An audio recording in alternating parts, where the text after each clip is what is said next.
సామెత 28:20 నమ్మకమైన వానికి దీవెనలు మెండుగా కలుగును. కొంతమంది ఈర్ష్యపడుతూ ఉంటారు, అసూయపడుతూ ఉంటారు. ఏమండి ఆ వ్యక్తికి అంత దీవెనలు ఎలా వచ్చాయి, ఇతనికి ఇలా ఎందుకు? నమ్మకంగా ఉన్నాడేమో, దేవుడు అతను ఆశీర్వదించాడు. ఆ ఉద్యోగస్తుడు దీవించబడ్డాడు, నువ్వు సంతోషించి అతను చూసి అసూయ పడితే నీకున్నది కూడా దేవుడు తీసేస్తాడు. అలాగే ఒక సేవకుడు దీవించబడ్డాడు అనుకోండి, అతను నమ్మకస్తులుగా ఉన్నాడేమో, దేవుడు అతను దీవించాడు. నువ్వు నమ్మకంగా ఉండు నేర్చుకో, నువ్వు యథార్థంగా ఉండు నేర్చుకో, ఆ కాడి మోయి, అప్పుడు నీకు కూడా బ్లెస్సింగ్స్ దేవుడు దయచేస్తాడు. అంతకన్నా గొప్ప దీవెనలు. నమ్మకమైన వానికి దీవెనలు మెండుగా కలుగును. ధనవంతులగుటకు ఆతురపడేవాడు శిక్షణ అందకపోడు. ధనం కొరకు ఆతురపడ్డావా, నువ్వు శిక్ష పొందుకుంటావు. కానీ నమ్మకముగా దేవుడిచ్చిన పనిని చేస్తున్నావా? అది ఉద్యోగమైనా, అది చదువు అయినా, పేరెంట్స్ నమ్మి నేను కాలేజీకి పంపిస్తే బాగా చదువు, మంచి మార్కులు తెచ్చుకో, మంచిగా రిజల్ట్స్ తెచ్చుకో, సాధించు. కాన్సన్ట్రేషన్ పెట్టు, చదువు పైన ఫోకస్ పెట్టు, బాగా ప్రార్థనలో ముందుకు రాణించడానికి ప్రయత్నించే. నమ్మకమైన వారికి దీవెనలు మెండుగా కలుగును. ఒకసారి 2 చేతులు పైకి చెప్పండి. నమ్మకమైన వారికి దీవెనలు మెండుగా కలుగును. హల్లెలూయా, హల్లెలూయా. ఎవరికైనా మెండైన దీవెనలు లేవు, సనుగుతూ గొనుగుతూ అందరం ఈర్ష్యపడతానంటే వాడు ఏం కానివాడు, నమ్మకత్వం లేనివాడు. నమ్మకంగా బ్రతికిన వారికి తప్పక దేవుడు దీవిస్తాడు, ఆశీర్వదిస్తాడు, ఫలింపజేస్తాడు, మేలు చేసి వర్ధిల్ల చేస్తాడు. దేవునికి స్తోత్రం. Praise the Lord. దేవుని ముందు నమ్మకంగా ఉండు, పేరెంట్స్ విషయంలో నమ్మకంగా ఉండు, నీ పనిలో నమ్మకంగా ఉండు. నీకు ఏదైనా ఎవరైనా పైసలు ఇస్తే ఆ 5 పైసలతో సహా లెక్క కట్టి మెజర్మెంట్ చేసి మీ పేపర్ మీద రాసుకుని ఇచ్చేసేయండి. మళ్ళీ చెప్తున్నాను, డబ్బు దగ్గర money can cancel many good relationships. అన్ని కూడా పాడు చేస్తుంది. కాబట్టి డబ్బు విషయంలో చాలా జాగ్రత్తగా లెక్కలు వేసి మరి ఇచ్చేసేయండి. ఎవరైనా 1,00,000 రూపాయలు మీకు ఇచ్చారా, 10,000 మీకు ఇచ్చారా, అది మీరు ఇంత ఖర్చు పెట్టాక తీసుకుని రమ్మన్నారా, దానిలో ఖర్చు పెట్టి మిగిలిన దాన్ని 1/2 పైసా కూడా ఉంటుంది, పావలా కూడా మీరు లెక్క పెట్టి మీరు తిరిగి ఇచ్చారనుకోండి, అవతల వ్యక్తి ఏం కలుగుతుంది? నమ్మకం కలుగుతుంది. నమ్మకం అనేది క్యారెక్టర్, అది ఇంకా డెవలప్ చేసుకోవాలి. మీరు ఏముందండి 10 రూపాయలు వాడేసాను, అలా కాదు.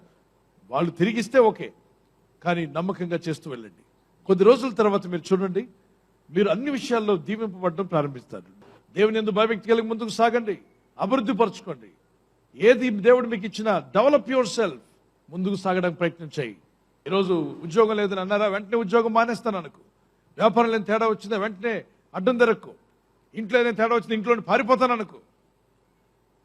నో, దేవుని బిడ్డలారా, సహనం కలిగి ఉంటే మీరు మేలు పొందుకుంటారు, ఓర్పు కలిగి ఉంటే ఆశీర్వదించబడతారు. తొందరపాటు, ఓర్పు లేక చాలా మంది జీవితాలు నష్టపోయారట. ఓర్పు గొప్ప ఉపద్రవాలు జరగకుండా కాపాడుతుందన్నాడు.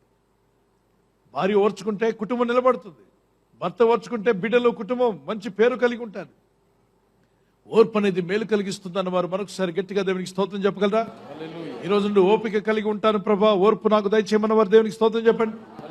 Praise the Lord. విశ్వాసంతో ముందుకు సాగుతున్న మీరంతా, ప్రభు ఇచ్చిన కాడిని మోస్తూ ముందుకు వెళ్తాను, ప్రభు యొక్క వాక్యానికి లోబడతాను, పరిశుద్ధాత్మ దేవుడు నాకు ఇచ్చిన ప్రతి బాధ్యత కూడా నేను తీసుకుంటాను, నాకు దేవుడు చేతిలో ఏ పని పెట్టినా శక్తి లోపం లేకుండా చేస్తాను అన్నటువంటి వారు బహుగా దీవించబడబోతున్నారు.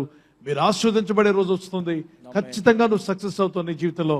నమ్మగలిగితే దేవునికి స్తోత్రం చెప్పగలవా? హల్లెలూయా. అయితే ఈ రోజున మన ఫోకస్ దేని మీద? వాక్యం పైన, ప్రార్థన మీద, క్రీస్తు మీద ఫోకస్ పెడతాను. వాళ్ళ చేతుల పైకి ఎత్తండి. Let's pray. ప్రభా, ఈరోజు ఎవరైతే తీర్మానం చేసుకుంటున్నారో, మిక్కిలి చిన్న విషయాల్లో నమ్మకంగా ఉంటేనే మిక్కిలి గొప్ప విషయాలకు మమ్మల్ని నడిపిస్తావు.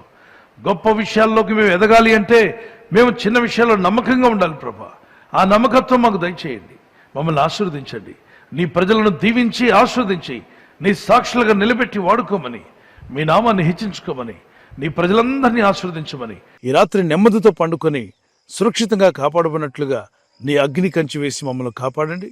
మీ చిత్తములో కొనసాగే కృప మా అందరికీ దయచేయమని, యేసుక్రీస్తు ప్రశస్త నామములో వీరందరికీ చక్కని నిద్ర దయచేసి తెల్లవారు లేచి కృపను మాకిమ్మని క్రీస్తు నామములో వేడుకుంటున్నామా పరలోకపు తండ్రి. ఆమేన్, ఆమేన్. ఈ వాగ్దానాన్ని మీతోనే ఉంచుకోకుండా లైక్ చేయండి, షేర్ చేయండి. అనేకులు ఈ యొక్క ఛానల్ సబ్స్క్రైబ్ చేసుకోమని తెలియపరచండి. సబ్స్క్రైబ్ చేయని వారు కూడా సబ్స్క్రైబ్ చేయండి. Good night. God bless you.